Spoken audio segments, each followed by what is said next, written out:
안녕하세요. 다들 좋은 한 주 보내고 계신가요? 마켓이 지난주에 크게 내려가고 뉴스나 미디어에 온통 마켓에 대한 좋지 않은 소식만 보도되고 있는데다가 차트를 보시는 분들 같은 경우에는 세 개의 대표적인 인덱스가 모두 헤지펀드들이 지켜보는 아주 중요한 지점들을 뚫고 내려가서 걱정이 많으실 거란 생각이 듭니다. 정말 많은 투자자들이 걱정하고 생각하는 것처럼 지금의 마켓의 커렉션이 마켓 크래시로 이어질 가능성도 있겠지만 마켓을 100% 예견해서 맞춘다는 것 자체가 불가능하기 때문에 주위 투자자들의 말에 현혹되어서 투자를 결정하지 마시고 뉴스에서 보고되는 중요한 지표들의 데이터와 차트 분석을 통해서 주식의 가격을 실제로 좌지우지하는 헤지펀드들의 돈이 어디로 흘러들어가고 있으며 어느 분야에서 빠져나가고 있는지 파악하는 것이 정말 중요하다는 생각이 듭니다. 오늘 영상에서는 지난주 페이트리온 서비스 멤버들과 1시간 반가량 진행했던 줌 미팅의 내용 중에 지금 같은 마켓에 많은 분들께서 들으시면 도움이 될 거라고 생각하는 부분들을 짧게 편집해서 준비를 해봤습니다. 자, 마켓에서 가장 중요한 3개의 인덱스들이 모두 200 SMA 밑으로 내려가서 많은 분들께서 리세션에 대한 걱정을 많이 하고 있는데요. 3개의 인덱스의 차트 분석과 앞으로 이 3개의 인덱스의 움직임에 대한 제 생각, 그리고 지금까지 마켓 크래시를 100% 예측했던 지표의 심상치 않은 움직임에 대해서도 나누도록 하겠습니다. 오늘 나누는 영상은 100% 제 생각이기 때문에 완전히 틀릴 수도 있으니 참고만 하시기 바라겠습니다. 자, 그러면 디스클레이머만 듣고 영상 바로 보도록 하겠고요. 제가 매번 말씀드리듯이 지금 무무에서 주식 15개나 무료로 나눠주는 프로모션을 하고 있는데요. 이 15개 주식을 무료로 받지 않을 이유는 없다는 생각이 들어서 프로모션 링크를 디스크립션에 나누고 있고요. 제 장기 투자나 옵션 그리고 매달 수익을 내는 단타성 트레이드의 매수 매도도 나누고 있으며 멤버들과 디스코드 줌 미팅을 통해서 마켓에 대한 인사이트들 나누고 있는데요. 관심 있으신 분들께서는 아래 디스크립션에 링크를 클릭하셔서 지금처럼 어려운 마켓을 함께 헤쳐나갔으면 좋겠습니다. 그리고 제가 매일매일 마켓에 대한 큰 이슈들이나 중요한 인사이트들을 나누는 뉴스레터도 보내고 있는데요. 제 뉴스레터를 받고 싶으신 분들께서는 아래 디스크립션에 뉴스레터 링크를 클릭하시면 되겠습니다. 제가 만든 컨텐츠들은 어디까지나 정보 전달을 위한 영상들이기 때문에 절대 영상만 보시고 주식들을 매도하지 마시기 바라고요. 본인 스스로 반드시 리서치를 더 하신 다음에 판단을 내리시기 바라겠습니다. 유명한 사람들이 이제 CNBC나 이런 데 뉴스에 나와서 뭐라 그러냐면 만약에 S&P 500이 그러니까 SPX가 4200 밑으로 내려가지 않는다면 안심하고 바이 더 딥을 할 것이다. 이런 얘기 되게 많이 해요. 뉴스를 한번 찾아보시면 아시겠지만 근데 4200 밑으로 내려가면 그때부터는 좀 위험하다라는 얘기를 했는데 그 4200이 어디서 나오냐면 이게 위클리 차트로 줌아웃해서 보시면 50SMA 이 빨간 선 50SMA 선상에 있는 게 지금 4200이에요. 이분들도 똑같이 차트를 보면서 얘기를 하는 거예요. 뉴스에 나와서. 근데 여기 50SMA가 4200이었는데 이거를 뚫고 내려왔어요. 그래서 제가 조금 불안해요. 왜냐면 인덱스든 모든 주식의 주가를 변화시키는 거는 저 같은 개인 투자자가 아니라 이제 헤지펀드들이 크게 매수를 하거나 매도를 해야 이 주가가 움직이는데 지금 많은 헤지펀드들이 얘기했던 그 4200선 요 선이 지금 깨졌죠. 그리고 요 패턴까지도 지금 깨져서 다음 주에 이제 헤지펀드들이 어떻게 할지 그걸 조금 지켜보고 있는데 아까도 말씀드렸지만 요 밑에 지표들은 하향 트렌드가 이미 많이 내려갔기 때문에 여기서 쭉 내려가기보다는 조금 다시 반등을 했다가 내려가더라도 그럴 가능성이 더 높지 않을까. 그리고 여기 보시면 이 최고점도 점점 낮아지고 있어요. 이 지점에다가 또 낮아졌고 또 낮아졌고 이게 반등을 한다고 해도 아마도 이 선상까지 올라갔다가 떨어지거나 오르거나 이 두 가지가 있겠죠. 근데 요 선상도 되게 중요하게 보고 있어요. 만약에 반등을 한다면 어디까지 가느냐. 어디서 내가 지금 팔고 싶은 주식을 어디까지 기다렸다가 팔 것이냐. 이런 걸 볼 때 저는 이제 이렇게 선들을 보거든요. 그래서 그런 가능성도 있다. 제가 뭐 100% 맞는 건 아니니까. 차트가 그렇게 얘기를 하고 있고. 그 다음에 다우지수. 이거 사람들이 상당히 불안해하죠. 그래서 저번 주에 제가 뭐라 그랬냐면 다우지수가 200 밑으로 내려가서 이때 상당히 불안했었는데 요 하향 트렌드, 요 선상에 정확히 또 이렇게 닿았다가 이게 올라갔는데 200 SMA 위로 잠깐 올라갔었어요. 그래서 많은 투자자들이 다시 또 긍정적으로 생각을 했었죠. 근데 방금 말씀드렸듯이 이게 올라가도 한 번 올라갔다고 끝나는 게 아니라 최소 3일에서 4일 정도는 요 선 위로든 밑으로든 마감을 해야 돼요. 주식시장이 닫혔을 때도 요 위에 있는지 확실하게 요 캔들이 아래에 있는지가 정확히 이렇게 뚜렷하게 3, 4일 정도 유지가 돼야 컨펌이 된다 그래요. 근데 역시나 다우지수 같은 경우에도 200 SMA 위로 올라왔지만 이틀 있다가 3일째 다시 내려왔죠. 컨펌이 안 된 거였어요. 근데 200 SMA 밑으로 내려오자마자 쭉쭉쭉쭉 떨어지죠. 그리고 지금 제가 아직까지 불안한 건 아니지만 지켜보고 있는 선이 요 하향 패턴. 지금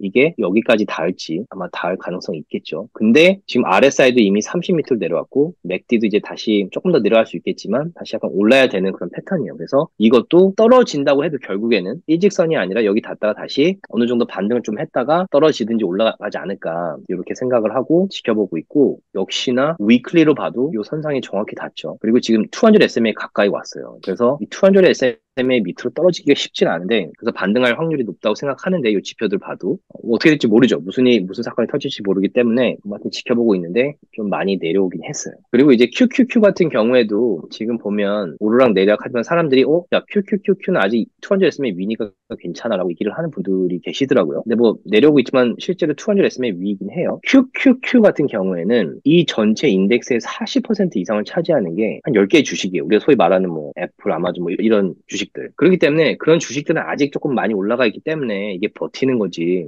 사실 이 비중을 다 일정한 비율로 따져서 만든 요 QQQE라는 인덱스를 보면 똑같이 QQQ인데 이거를 다 같은 비율로 이렇게 환산을 한 거예요. QQQ 같은 경우에는 탑 10개 회사가 잘할 수 있지만 나머지 몇백 개, 몇천 개 회사들이 안 좋을 수 있겠죠. 하지만 인덱스가 좋게 나올 수 있어요. 근데 QQQE는 모든 걸 같은 비중으로 했기 때문에 그렇지 않기 때문에 여기 보시면 QQQE도 200 SMA 밑으로 떨어졌어요. 그리고 요 올해 중순부터 형성이 됐던 하향 패턴 역시 이것도 깨졌어요. 근데 이게 지금 한 3, 4일 정도만 더 기다려 보긴 해야겠죠. 이게 컨펌된 건 아니니까. 그리고 여기 보시면 볼린저 밴드도 좀 넓어졌기 때문에 RSI도 낮고 반등할 확률이 높다고 저는 생각을 해요. 마켓 전체가. 근데 뭐 지켜봐야겠죠. 근데 중요한 지점들, 중요하게 많은 헤지 펀드들이 봤던 그런 지점들 밑으로 진짜 오랜만에 떨어지긴 했어요. Volatility 인덱스 같은 경우에 제가 이것도 매번 말씀드리지만 모든 마켓 크래시를 100% 맞힌 지표 중에 하나가 이 빅스예요. 그래서 이게 이제 Volatility 인덱스라고 해서 마켓에 불안함이 있으면 그 불안함을 이제 차트로 나타내는 건데, 마켓이 불안하고 크게 떨어지면 빅스가 확 올라가요. 그리고 만약에 뭐 코로나나 뭐 갑자기 정말 뭐 은행들의 붕괴나 뭐 이런 큰 사건들이 터지면 사람들이 패닉을 하기 때문에 이게 이렇게 오르는 게 아니라 확 올라요. 확. 그럴 때 이제 마켓 크래시가 오죠. 근데 이게 40까지 닿아야 이제 마켓 크래시가 왔는데 지금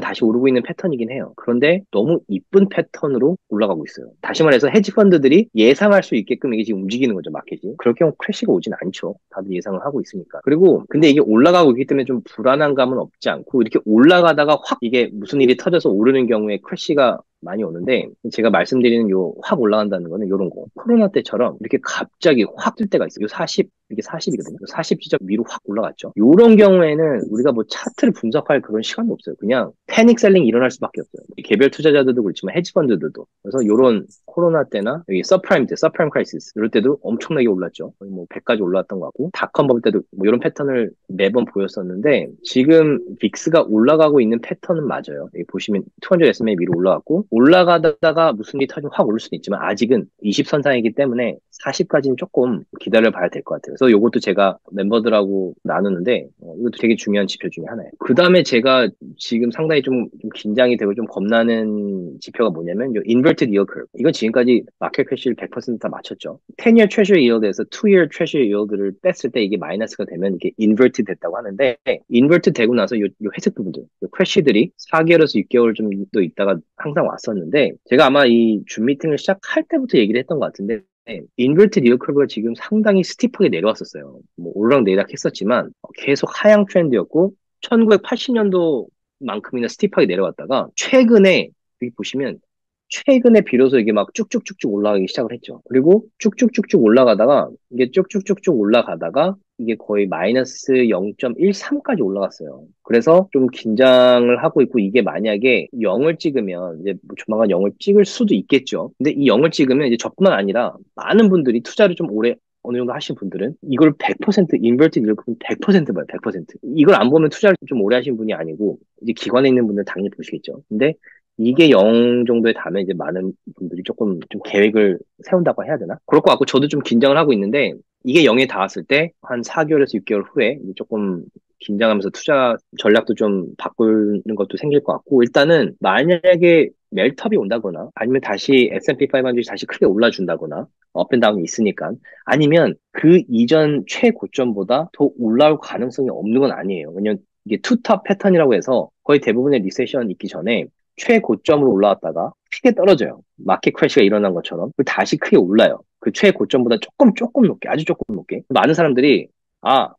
방금 크래시가 왔는데 지나간 거다라고 착각을 해서 그 이전 최고점보다 마켓이 올라가면 끝났어. 리세션이 끝났네. 그리고 그동안 갖고 있던 돈을 막 마켓에 투자를 하기 시작하죠. 그럴 때 큰 크래시가 오고 이미 마켓에 돈을 다 넣었기 때문에 내려가는 마켓을 반등시킬 돈도 없는 거예요. 그럴 때 이제 마켓 크래시가 대부분 오고, 그렇기 때문에 유토피아 시기에 마켓 크래시가 항상 와요. 많은 분들이 전혀 예상 못했을 때. 그래서 그게 그대로 반복될 것이냐, 뭐 그건 모르겠지만, 혹시라도 그런 상황, 지난 최고점보다 높은 지점까지 가는 시기가 있으면, 저는 그때. 방금 나눴듯이 지난주 줌 미팅 때 나눴던 많은 내용들 중에 그래도 모든 구독자분들께서 들으시면 투자하시는데 도움이 될 만하다고 생각한 3개 인덱스와 인버티드 yield curve에 대한 제 분석을 나눴는데요. 저는 멤버들에게 6개월에서 8개월 전부터 인버티드 yield curve의 이런 상향 움직임을 지켜보고 있다고 말씀을 드렸었고, 만약에 인버티드 yield curve가 0에 다다랐을 때 제 투자 전략에도 변화가 있을 거라고 말씀을 드렸었고, 이번 줌 미팅 때 나눴었는데요. 주식 투자를 하는 데 있어서 가장 중요한 부분은 미리 대비를 하고 투자를 어떻게 할 건지에 대한 계획을 짜는 거라고 생각을 합니다. 자, 작년 말이나 올해 초처럼 마켓이 내려가긴 했지만 중요한 지표들의 움직임이 별로 없었던 작년 말과 올해 초의 풀백과는 확실히 다른 움직임이라는 생각이 들기 시작을 했고요. 마켓 사이클과 지표들을 봤을 때 정말 중요한 시기에 접어들었다는 생각이 들어서 차트와 마켓의 움직임을 매일매일 보면서 멤버들과 나누고 있습니다. 자, 여러분들께서도 지금 같은 마켓에 작년처럼 무조건 풀백이 왔다고 바이 더 딥을 하기보다는 조심히 투자를 하시기 바라겠습니다. 조금이라도 도움이 되셨다면 주위 분들과 나눠주셨으면 너무 고맙겠고요. 구독과 라이크를 해주시면 더욱 감사하겠습니다.